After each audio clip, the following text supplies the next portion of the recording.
तू सवाल तो पूछ, हक है तेरा, फर्ज है तेरा।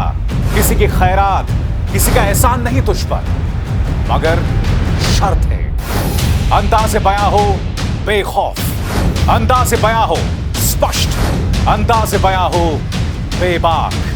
हां, उस लफ्ज को याद रखो, अंदाज़े बयां हो बेबाक। बेबाक। वो तो भोजपुरी गाना गा रही थी, वो तो मुद्दे उठा रही थी, वो तो सरकार हिला रही थी। गाने गा रही थी, मुद्दे उठा रही थी, सरकार को हिला रही थी। तुझको मिर्ची लगी तो वो क्या करे। अब आप कहेंगे भैया शर्मा जी के लड़के सुबह सुबह क्या हो गया है। बिल्कुल सही कहा आपने। अमूमन इस मंच पर मैं गाना नहीं गाता हूं, मगर इस लड़की ने गाना गाने पर मजबूर कर दिया है। नेहा सिंह राठौर, परिचित होंगे उससे आप। इसके एक यूपी में काबा जो इसने एक सवाल किया है भोजपुरी गाने के जरिए, पूरा भाजपा प्रचार तंत्र हिल गया है दोस्तों।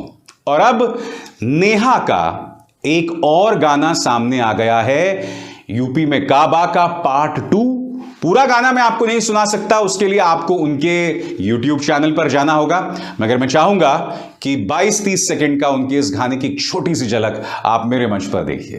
यूपी में काबा, एगो बात सुना, जौन बार बार कहेला ना कि हमसे सवाल का है। अरे वोट देहब तोहके त सवाल पूछब कैसे, वोट देहब तोहके त सवाल पूछब कैसे, आ साच बतिया कहिला त मरिचा कहेले से।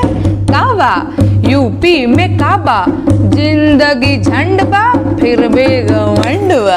वाकई जितनी तारीफ की जाए कम है दोस्तों। और आप जानते हैं ये पूरा मामला क्या है। उत्तर प्रदेश सरकार चुनाव जीतने के लिए माननीय रवि किशन के स्वर में एक गाना जारी करती है कि यूपी में ईबा, रैप के अंदाज में। उसके जवाब में ये लड़की यानी नेहा सिंह राठौर एक गाना जारी करती है यूपी में काबा। बस उसने वो गाना क्या जारी किया दोस्तों, बवाल हो गया। नेहा सिंह राठौर को लगातार निशाने पर लिया जाते रहा। उसके खिलाफ अश्लील प्रोपेगेंडा, अनाप शनाप जो है बातें कही जाने लगी। उनकी निजी जिंदगी के बारे में लगातार बातें की जाने लगी।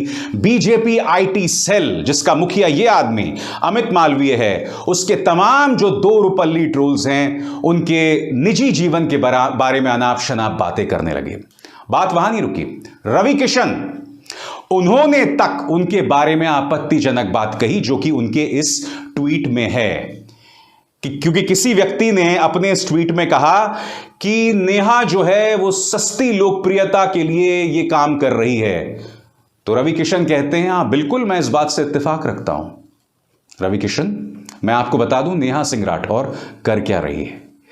एक युवा लड़की, उसने एक बीड़ा उठाया हुआ है कि भोजपुरी फिल्मों और भोजपुरी गानों में जो अश्लीलता है, जो एक हकीकत है, उसे मैं खत्म करके दम लूंगी।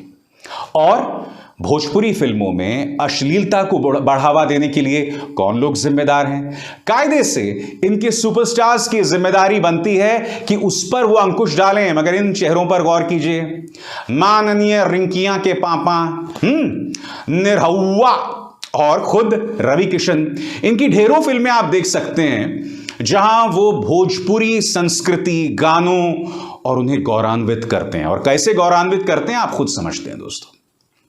मैं आपको बतलाना चाहूंगा कि नेहा सिंह राठौर के पीछे कोई पॉलिटिकल पार्टी नहीं है, कोई पॉलिटिकल पार्टी नहीं है। नेहा सिंह राठौर का जीवन, एक युवा है, 20s में है, मगर इतने कम वक्त में भी उनके सामने इस सरकार के अंदर जो एक कट्टरवादी, एक फांसीवादी सोच है ना, उसकी उन्हें झलक मिल गई। क्योंकि होता क्या था, इन्हें कहीं पर भी बुलाया जाता था और जैसे ही आयोजकों को पता चलता था अच्छा ये वो नेहा सिंह राठौर है, तो वो अगले दिन फोन करके कहते थे, माफ करना नेहा जी, हमसे गलती हो गई, हम किसी और नेहा को बुलाना चाहते थे। नेहा लगातार इसका सामना कर रही है। मगर मैं आपको एक बात बताना चाहता हूं, यह लड़की डरी नहीं है, ये लड़की अब भी अपनी बात करती है, दमदार तरीके से करती है। मैं आपको एक छोटी सी झलक दिखाना चाहता हूं। इस लड़की के अंदर जो जिंदा दिली है ना दोस्तों, मैं उसका कायल हूं।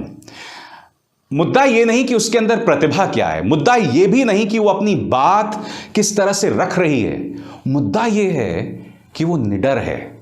और जैसे कि मेरे शो का नाम है ना, बेबाक है। एक झलक देखिए उसकी।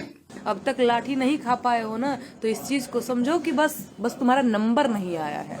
एक दिन तुम्हारा भी नंबर आएगा। और जितने सारे लोग मुझे ट्रोल करते हैं, मैं खास तौर पे नव युवकों की बात कर रही हूँ, जो कंपटीशन की तैयारी करते हैं, बच्चे जिनकी जो भर्ती नहीं निकलने की वजह से परेशान, की भर्ती निकल जाती है ना, पारी का भर्तिया में हमार हो जाती, ना पारी का भर्तिया में पुलिस दरोगा बन जाती, वो लोग भी मुझे ट्रोल करते हैं। मुझे पता है कल जो प्रयागराज में हुआ है, कल जो पटना में हुआ है, वो आपके साथ भी होगा। और सरकारें ऐसी ही बेलगाम होती रहेंगी। मन तो आप ही लोगों ने बढ़ाया है, मन मैंने तो नहीं बढ़ाया भैया, मन मैंने नहीं बढ़ाया है, मन आप ही लोगों ने बढ़ाया। भाई घूस के मारेगी, अभी तो खाली दिखा रही है, ऐसे ऐसे मार रही है ना, अभी जान से मारेगी। तुम लोग देखते रहना, नहीं उठे नहीं जगे तो मैंने कहा ना, भाजपा प्रचार तंत्र के पास सिर्फ एक तरीका है। मैं एक सीधी सी बात कहता हूं, क्योंकि जब नेहा ने पहली बार यूपी में काबा गाना गाया था, और उसकी एक झलक आप यहां देख रहे हैं, तो उसके जवाब में रवि किशन एक और गाना लेकर आए। और न सिर्फ रवि किशन बल्कि भाजपा यूपी भी एक और गाना लेकर आई कि यूपी में काबा। उसकी एक छोटी सी झलक देखिए। यूपी में ईबा, अरे ईबा, किसान को 6000 बार राशन दो बार महिलाओं। अगर आप यहीं तक रुके रहते तो बात सही रहती, मगर एक लड़की से आप इस कदर बौखला गए कि आप उसकी निजी जिंदगी पर आक्षेप कसने लगे, हमले करने लगे। मगर वो घर में दुबक कर बैठ नहीं गई, वो बनारस घूम रही है, उत्तर प्रदेश घूम रही है, और उसे किसी का डर नहीं है। मैं इतना ही कह सकता हूं कि ऐसी नेहा और देश की अन्य नेहाओं को मैं बेस्ट ऑफ लक कहना चाहता हूं, सलाम करना चाहता हूं, प्रणाम करना चाहता हूं, क्योंकि सही मायने में इस देश के अंदर लोकतंत्र की नींव, लोकतंत्र की लाज, सांवैधानिक मान्यताओं की लाज इन्हीं लड़कियों ने, इन्हीं नेहाओं ने बचा कर रखी है। इन सबको मेरा सलाम है, और मुझे लगता है कि मेरे दर्शकों को भी इनकी हौसला अफजाई लगातार करते रहना चाहिए। अभिसार शर्मा को दीजिए इजाजत। नमस्कार। तो सवाल तो पूछ, हक है तेरा, फर्ज है तेरा, किसी की खैरात, किसी का एहसान नहीं तुझ पर, मगर शर्त है अंदाज़े बयां हो बेखौफ, अंदाज़े बयां हो स्पष्ट, अंदाज़े बयां हो बेबाक। हां, उस लफ्ज को याद रखो, अंदाज़े बयां हो बेबाक। बेबाक